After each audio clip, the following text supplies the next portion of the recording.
নমস্কার, আমি জ্যোতিষ আচার্য শিপারিয়া আবার আপনাদের সামনে চলে এলাম। আমি আজকে বলবো আগস্ট মাসে এই ১২টা রাশি কী কী রাশিফল হতে পারে এবং তাদের শুভ সংখ্যা কী, শুভ বার কী, কোন কোন মাসে কোন কোন ডেটগুলো তাদের পক্ষে শুভ, এই নিয়ে আমি আজকে একটু আলোচনা করব। তো আমি তার আগে আগস্ট মাসের ভূমিকাটা বলে নিই, আগস্ট মাসের গ্রহের অবস্থানগুলো যেটা বলে নিচ্ছি। সেটা হচ্ছে এখানে দেখুন, মীন রাশির ঘরে শনি গত মাসের ১৩ই জুলাই থেকেই আপনার রেট্রোগেট হয়ে আছে। তো এখানে মীন রাশির ঘরে আছে এবং বৃহস্পতি, এরা হচ্ছে দীর্ঘকালীন গ্রহ। বৃহস্পতি বসে আছে আপনার মিথুন রাশির ঘরে, যিনি এখনও থাকবেন প্রায় প্রায় ১০ মাস মতো।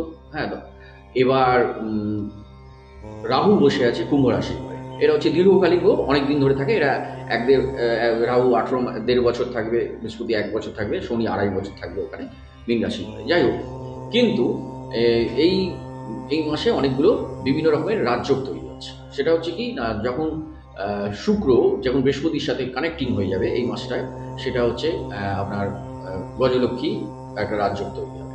আবার শুক্র বুধের সাথে যখন কানেক্টিং হবে তখন লক্ষ্মীনারায়ণ যোগ তৈরি হবে। সুতরাং আবার মঙ্গল এই ২৮শে জুলাই চলে আসলো আপনার কন্যা রাশির ঘরে। ২৮ জুলাইতে কন্যা রাশির ঘরে ঢুকে যাবে মঙ্গল, তাই শনির সাথে একটা সমসপ্তম যোগ তৈরি করবে।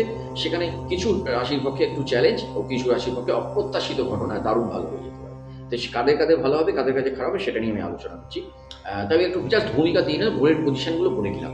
তো এখানে প্রথম দেখুন, মাসের শুরুতে আপনার বুধ কিন্তু বক্রিয় অবস্থায় কর্কট রাশিতে আছে। কর্কট রাশিতে আছে, সেখানে রবিও আছে। তো ন্যাচারালি বুধ এখানে কিন্তু বক্রিয় অবস্থায় আছে।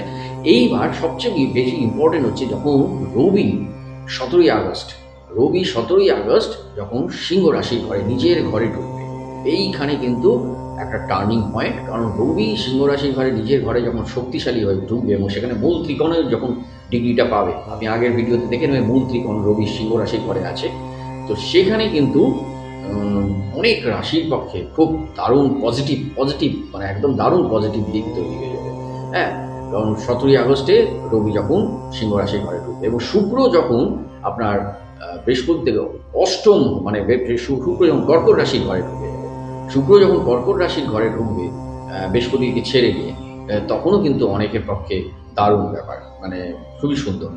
তো যাই হোক, এই একটা ভূমিকায় ভোরের পজিশনগুলো বললাম। আর চন্দ্র তো মোটামুটি ঘুরতেই থাকছে ২.৫ দিন করে, প্রত্যেকটা গ্রহের সাথেই কানেক্টিং হবে এবং সেখানে তাদের সাথে যে যোগগুলো ঘটাবে সেই গ্রহ, আমি সেটা নিয়ে আমি আলোচনা করছি। তাহলে মিথুন রাশির আগস্ট মাস তাহলে কী যাবে সেটা নিয়ে বলছি। দেখুন, মিথুন রাশির এই আগস্ট মাসে, এই মাসে আপনি না বেশ একদম শক্তিতে ভরপুর হয়ে থাকবেন, একদম শক্তি। অনেক মুলতুবি কাজ যেগুলো আগে আটকে ছিল, সেই সব কাজগুলো আপনি এই মাসে সম্পন্ন করে দিতে পারবেন, একদম শিওর। এবং মানে আপনার প্রোগ্রেস মানে খুবই সুন্দর দেখা যাচ্ছে এই মাসটার জন্য। হ্যাঁ, এবং ছোটোখাটো ভ্রমণ হতে পারে, সে ভ্রমণ কিন্তু উপকারী হবে, এটা বলা যায়। এবং ভ্রমণগুলো উপকারী প্রমাণিত হবে। এবং আপনি না যে কোনো কারোর কাছ থেকে পার্টনারশিপে কেউ আপনার কাছ থেকে ব্যবসা করতে চাইবে, মানে এরকম একটা প্রস্তাব পেতে পারেন, চলুন অংশীদারিতে ব্যবসা করুন, এইসব প্রস্তাব পেতে পারে। তবে বাড়ির পরিবেশ ভালো থাকবে, তবে ছোটোখাটো বিবাদ যেগুলো আছে সেগুলো উপেক্ষা করাই ভালো। এটা হচ্ছে মিথুন রাশি। মিথুন রাশির শুভ সংখ্যা হচ্ছে ৫, ৭, ১৪, ২৩, ৩২। এ মাসের শুভ ডেটগুলো হচ্ছে ৬, ৭, ১১, ১৫, ২৪, ৩০। এবং শুভ বার, সপ্তাহের শুভ বার হচ্ছে মঙ্গল, বুধ, বৃহস্পতি এবং রবি। এটা হচ্ছে শুভ বার। ঠিক আছে, এই ডেটগুলোতে বিশেষ করে আমি আবার বলছি, মঙ্গল, বুধ, বৃহস্পতি, রবি যে ডেটগুলো পড়েছে সেই ডেটগুলো শুভ।